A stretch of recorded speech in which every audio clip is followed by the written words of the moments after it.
Labdien! Griežos ar jums lūgumu vai izpratni, tā kā es esmu saņēmis šitie daudz dokumenti. Šitie ne tik vienīgie dokumenti, bet šitie man daļā ir tie dokumenti, kurus pārspēja paša iestāde, un valstī iznāk, kad varam melot un sniegt informāciju, un tiesa pieņem spriedumu, vai to pašu lēmumu, un dara savu niķus. Viņi ir neatkarīgi, jeb no ko. Tas jūs saprat, ka jeb no ko, jā. Tad sanāk, kas sākotnēji man Aštenberga rajona tiesnese ir skatījis sākumā viena tos dokumentus. Viņi nav tikusi galā un izskatīt cits tiesneses. Un beigās te sākam skatīt, man skatīja no 2009. gadā, kā izskatīt uz piekritības tiesnese Pujāta, Rēzijas administrājuma tiesnese. Un lūk, vajadzēja man pārsaudzēt rajonu administrācijas tiesnams lēmumus. Viņam atbildot, kā kura nepiedalījās savu lēmumu pieņemšanu, aizvietoja to nosacīgo darījumu, kuru strādāja, un viņus aizpildīja. Viņi vajadzēja attaisnoja, ka tas nav izskatāms administratīvām lietām. Un tiesnese pieņemas ar laiku lēmumu pārsauc apgabaltiesā. Nu, to viss sākās. Sūdzi, kur gribi, nekur nav taisnība. Tad vienā ziņā iznāk, tad ne to uzrakstīt, ne to, jā, un nodrošināt tiesvedība. Tad es jums īsumā paskaidrošu. Redzat, šitam ir miršanas apliecība, jā, jūs viņu neredzat tik labi, jā, jūs viņu tik neredzat. Un te varādīts, kad miršana apliecība 1972. gada izgatavots Ilzkalnu pagastā, reģistrējot miršanas apliecību uz Kramceļa Antona Nikolai dāvu. Bet šita miršanas apliecība ir sataisīta uz nezināmu personu, kuru vispār nav dzimusi un augusi. Uz šo pamatu šitie dokumenti tika iesniegti Rēzijas Ilzkalnu zemes dienestam, Annai Kūkoja. Viņa šitos pieņema dokumentus un nodeva tālāk zemes dienestam, vēlāk no zemes dienesta uz zemes grāmatu nodaļu Gunāram Siliņam. Un tas nav tik viens. Es jums runāšu tā prātīgi, saprātīgi. Šitā miršanas apliecība ir sagatavota nepareizi. Šitie tie visi skatās, ko apstiprina viens, to apstiprina pārējā. Tas miršana būs.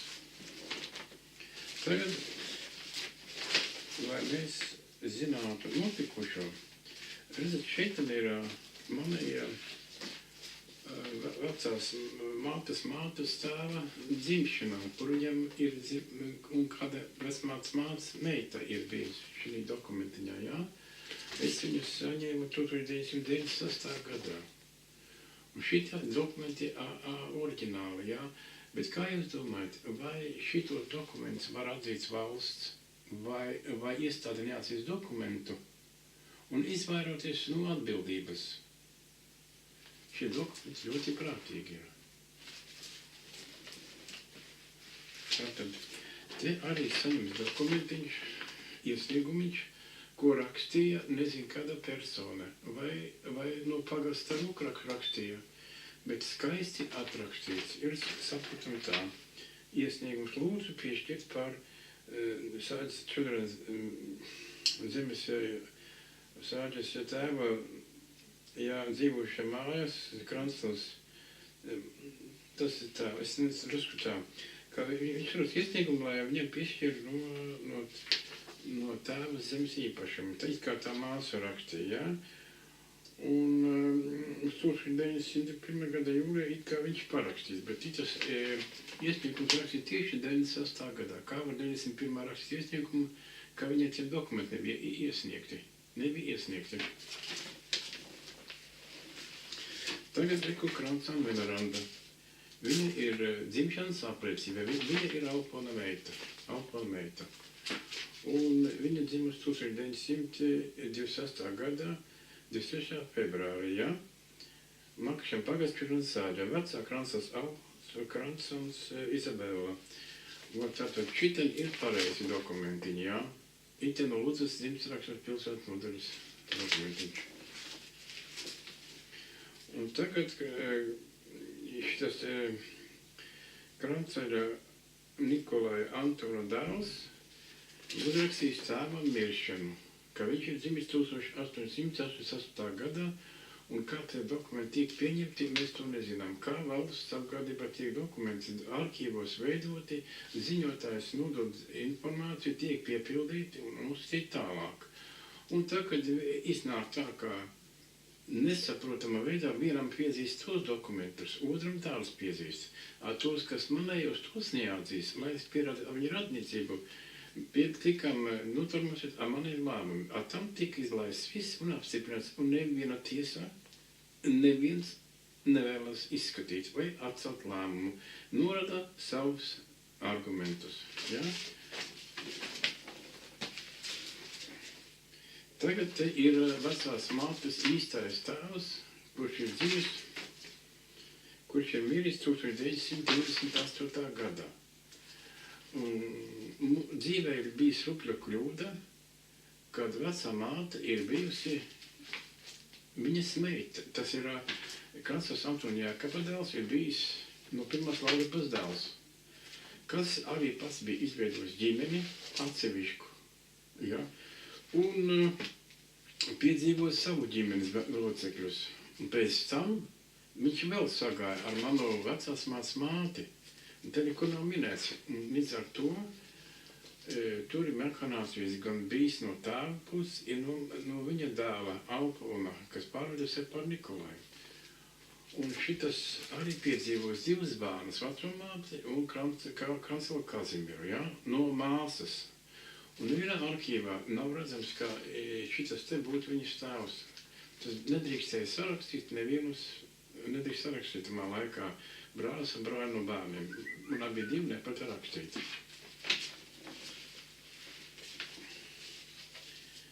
Krancela Broņislavs dzimis 1929. gadā. Te viņai iedots uz pieticē vārdā citu tēvu. Ja? Un Venerandai bija Alpons. Un līdz ar to Ilzes kalna pagastā Krancas Antons Nikolai dēls iesniedz dokumentus nepareizus. Un neuzrādot patiesos faktus, saka, it kā mani dokumenti neatbilst likumdošanā. Ja likumdošana neatbilst, tad vajadzēja izskatīt arī viņu lietu pagastā pirms lēmuma pieņemšanas. Un tie sika sveikā.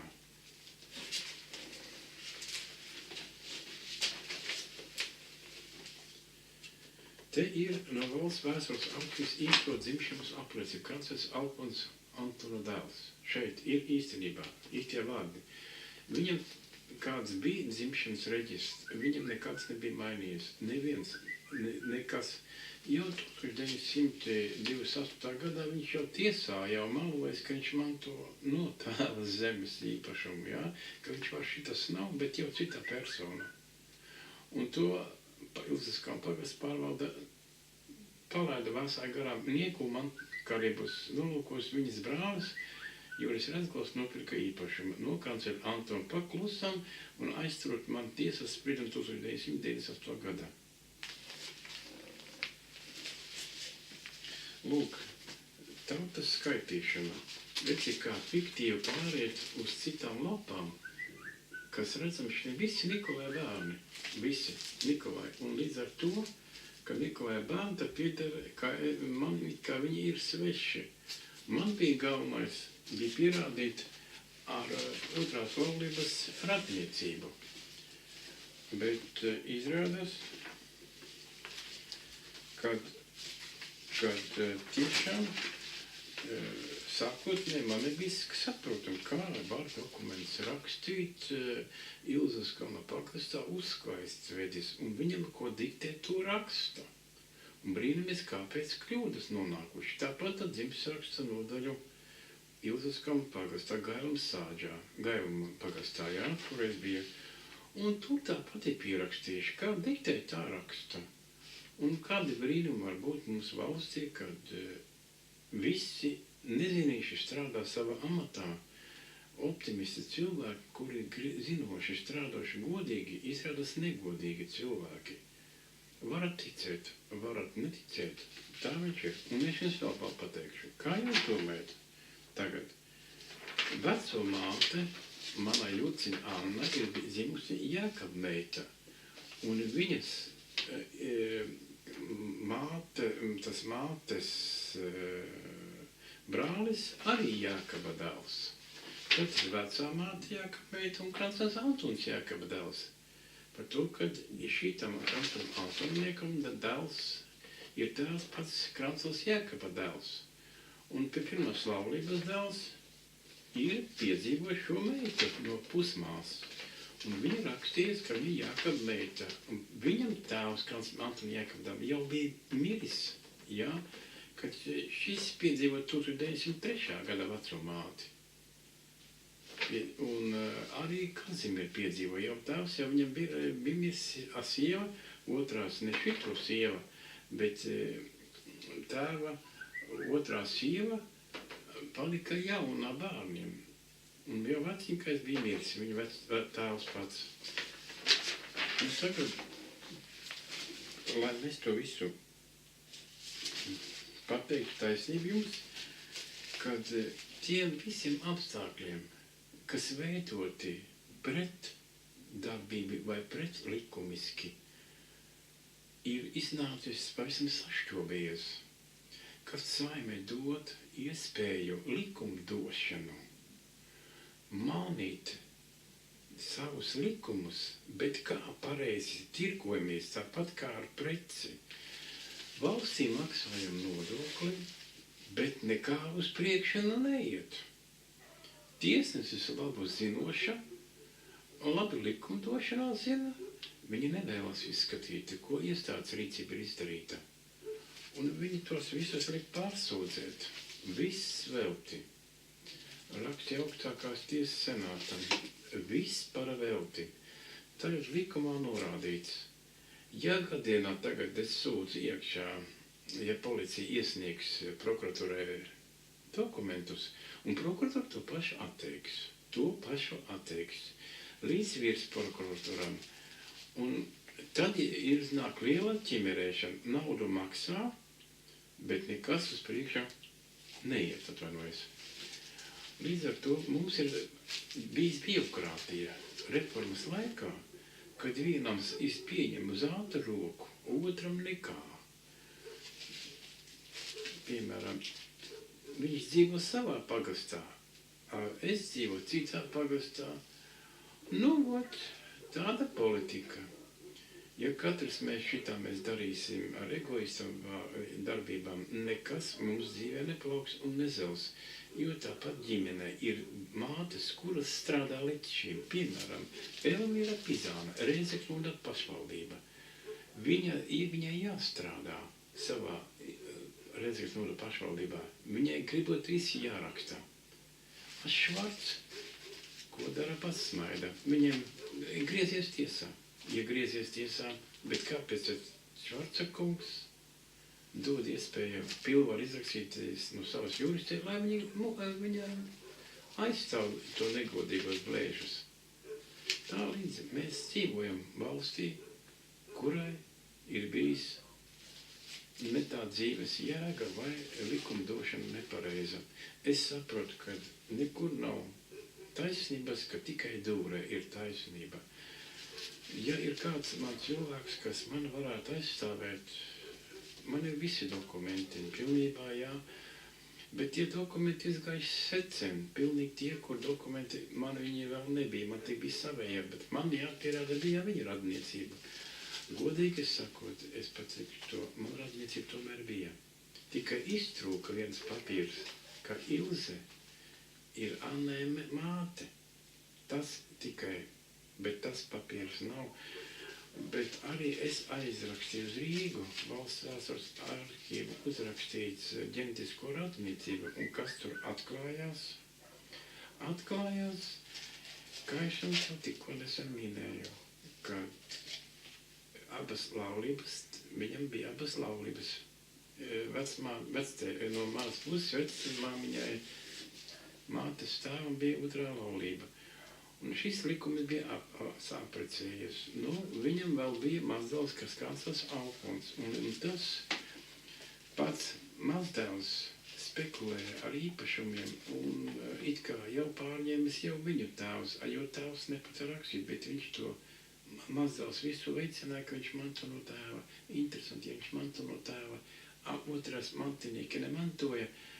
Krancela Apolonija ir viņas brālis, pusbrālis, Krancela Apolonija. Un viņa tāpat izdziļas ārā lopus, ja, un neļāvis, ka viņš manto no tēva. Bet tas ir viens. Katrs mēs runājam to, ko varbūt tā kā mēs varam, tā runājam. Lūk, tā mums dzīvē viss notiekas, kad ir krāpšanas situācija. Mums ir jāmelo. Mēs pelnām maizi, valstī maksājam, bet neizskata.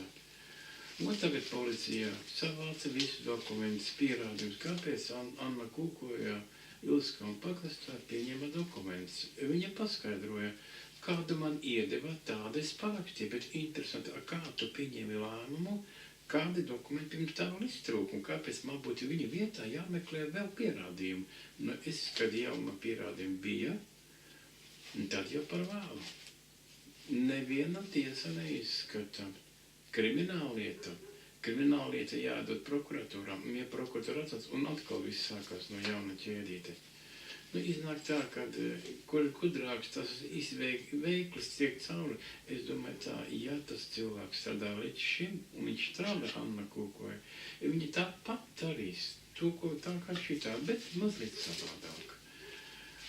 Skaitu mums visiem ir jādzīvo, viena maize jāpelna, un katram savs kumās ir jāēd, bet taisnības dzīvē nebūs. Es ceru, ka jūs atsauksies uz manu sniegto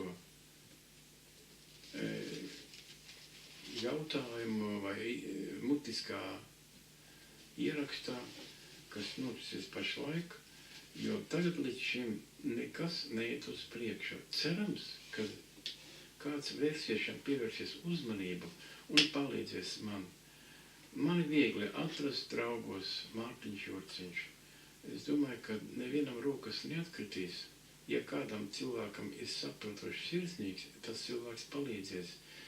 Nevienmēr nauda palīdz. Palīdz arī ar vārdiem likumdošanā palīdzībām, bet ja godīgi strādāsi, tad arī kaut kas būs. Bet es uzskatu, ka tiesnese Solveiga Pujāte tiesnese ir jau 2009. Gadā viņa ir jau pieļāvusi kļūdu, un kā jau viena atsaka, tad otras pārējais, un tad pārsūdza. Nu nekā, viss parvelti, kas, cik to naudu maksāja, tas ļoti interesanti. Ja nauda maksā, to visu dara par naudu. Un griezies, kur gribi, neko nedabūsi. Tauta palīdzat man. Es domāju, ka jūs no kādiem cilvēkiem nāks man pretīm. Liels paldies, kad noklausīt manu sarunu. Piedošanu, kad varbūt drusku es tā kļūdaini runāju, nesakarīgi. Cerams, ka jūs mani sapratat. Paldies uz nākošo reizi.